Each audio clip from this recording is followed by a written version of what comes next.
Anthony!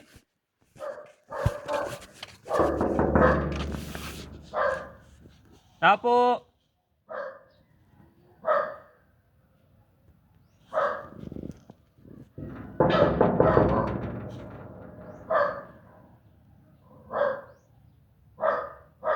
Mami Stella!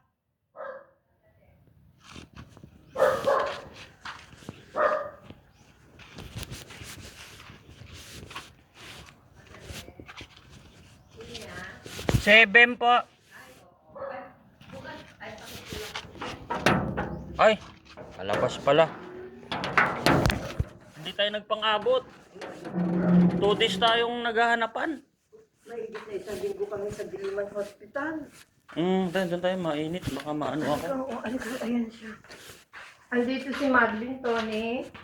Naghahanapan tayo kasi pumunta ako. Umalis daw kayo. Nagkasakit daw si Mantoni. Ayan siya, nakahiga siya dyan.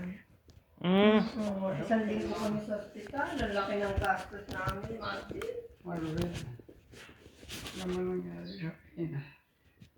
Sa tuhod po ito, mami? Tuhod? Hindi tuhod. Yung meron siyang mahina ang puso. Nagkahalo-halo. May pneumonia. May ubo eh.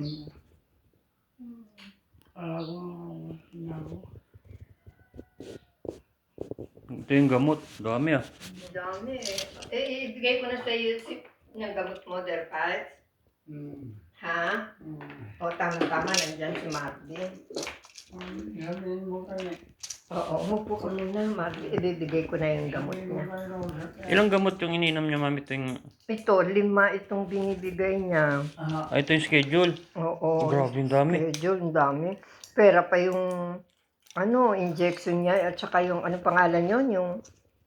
Yung nilalagay sa tube. Anong pangalan? Ay, hindi ko po alam. Yung, Mga ganun. ano yung Tony tawag doon? Ako muna natin namin nasa 300,000 po. Oo, tama ka. 300,000. Isabay-sabay mo na, pwede naman. Ay, Yung gamot. sasabi ko na. O dalawa-dalawa. Maging gusto mo. Sabi mo kayo na bibigyan na natin. Habang nandyan si Marty.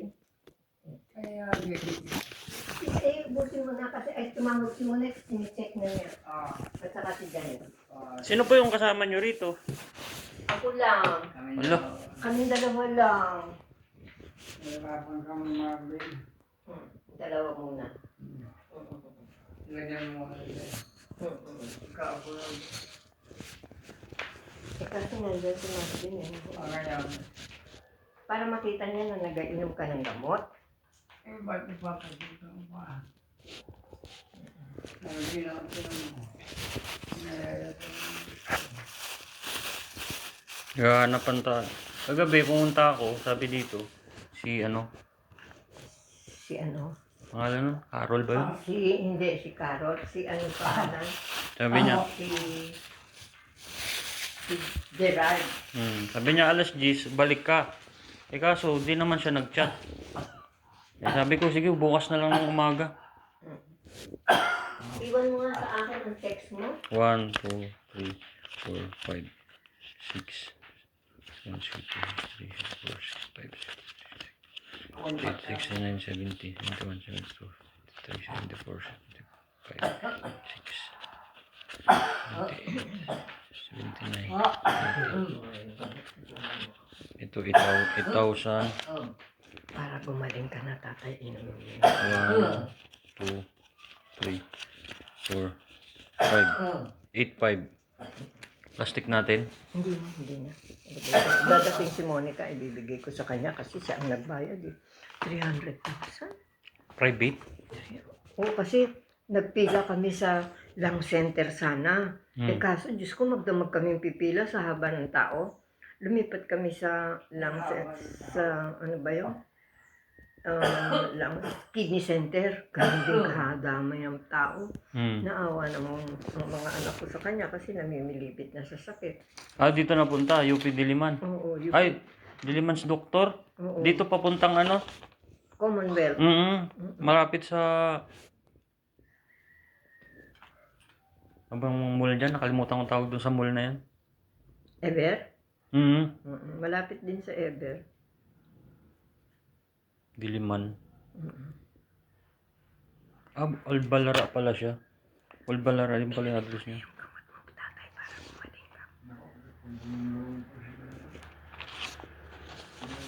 Tatlo lang kayo rito. Ay, dalawa? Dalawa kami, pero pumupunta yung mga bata kagabi, nandito sila eh. Paggabi nandito. Kahapon, maghapon. Mm. Tapos ngayon, naantay ko yung anak ko si Royce. Sabi niya dadating siya. Hindi daw. Gusto ko yun. Dadating yun?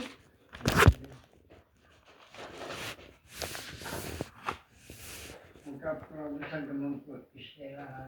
Ha? Kasi kahapon pa yun ah. Oo. Akala ko kayo lang solo lagi rito eh. Hirap yun. Ano? Akala ko lagi lang kayong solong dalawa. Mahirap yun, walang kasama. Oo, tapos meron akong tinatawag na kasama. Lunes dadating din siya. Bukas na umaga. Bukas ng umaga. Ayaw niya itong tending to kumuha ka. Maanghang eh. Dagdagan mo na Eucalyptus. Pag maganda sa ilong to. sa ilong. Pag barado. Ah, ganun. Sige, mamaya kakain ko na. Ayaw niya yun. Gusto niya yung matamis. Yung isa, yung pula. Ay, hindi ba bawal sa kanya matamis? Hindi naman. Hindi daw. Diyan ka mami. Hindi mo yung mga Hmm. bata mo. Sige mami, ano na ako kasi lilinisin ko pa yung kwarto ko eh. Ah, oo. Maglilinis. Dito yung pera mami ha. Dito ha. Oo. Baka makalimutan mo. Hindi ko makakalimutan. Nandyan sa ano, picture. To, picture nyo to? Hindi ko makakalimutan. Hindi, yan yung anak namin namatay. Si Romel. Ah, Yung na-disgrasya. ay ganon. Hindi lang pala si Royce. Alin? Ah, oo. Meron pa akong isang anak na lalaki. Tapos na disgrasya. Hindi, yan nga. Si Romel, yan yung panganay sa lalaki. Hmm. Yung, ano ba yun? Kudeta? Magulo talaga doon. So dito nadamay. Oo. Sige mami, ingat pa. Oo, maraming salamat, Marlon, ha? Hmm. Hindi tayo nagpang-abot eh. 2 beses akong pumunta dito eh. Oo nga. Eh, bali ba kamo nung kasama ko yung anak ko? Hmm. Susmulan. Ang lakas Eh ng si ulan. Geraldine, ayaw niya namang iwan ko. Maganda daw na sa'yo iabot. Ay, syempre. Hmm. At saka, hindi mo pwedeng iwan sa kanila, no? Mm. Umaalis yan, eh. Oo, yun na nga eh. Baka mamaya pag balik ko eh, umalis. Umalis siya. Hindi na natin mahabol. Sige po. Huwag mong iiwan kahit kaninong tao. Mm. Sa kanila. Sa akin. Thank you very much. Sige po. Ingat po kayo. Mainit pa naman ngayon. Mm. Pakikiram na lang. Okay pa.